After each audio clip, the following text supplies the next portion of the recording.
Hi, I'm Julia, and I'll be reading Giraffes Can't Dance by Giles Andre and Guy Parker Reeves. Gerald was a tall giraffe whose neck was long and slim, but his knees were awfully crooked and his legs were rather thin.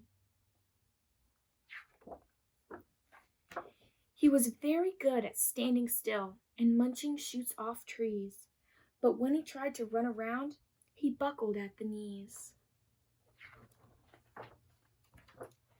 Now every year in Africa they hold the jungle dance, where every single animal turns up to skip and prance.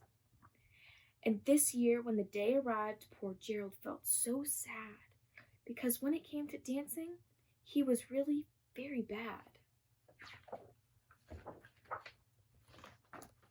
The warthogs started waltzing, and the rhinos rock and rolled. The lions danced a tango that was elegant and bold. The chimps all did a cha-cha with a very Latin feel, and 8 baboons then teamed up for a splendid Scottish reel. Gerald swallowed bravely, and he walked toward the floor, but the lions saw him coming, and they soon began to roar. "Hey, look at clumsy Gerald," the animals all sneered. "Giraffes can't dance, you silly fool. Oh, Gerald, you're so weird." Gerald simply froze up. He was rooted to the spot. "They're right," he thought. "I'm useless. Oh, I feel like such a clot." So he crept off from the dance floor and he started walking home. He'd never felt so sad before, so sad and so alone. Then he found a little clearing and he looked up at the sky. "The moon can be so beautiful," he whispered with a sigh. "Excuse me," coughed the cricket, who'd seen Gerald earlier on, "but sometimes when you're different, you just need a different song. Listen to the swaying grass and listen to the trees. To me, the sweetest music is those branches in the breeze. So imagine that lovely moon is playing just for you. Everything makes music if you really want it to."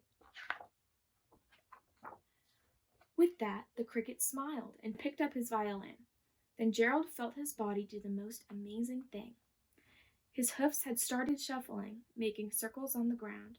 His neck was gently swaying, and his tail was swishing round. He threw his legs out sideways, and he swung them everywhere. Then he did a backward somersault and leapt up in the air. Gerald felt so wonderful. His mouth was open wide.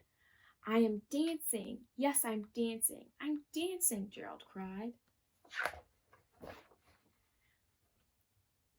Then one by one each animal who'd been there at the dance arrived while Gerald boogied on and watched him, quite entranced. They shouted, "It's a miracle! We must be in a dream. Gerald's the best dancer that we've ever seen." "How did you learn to dance like that?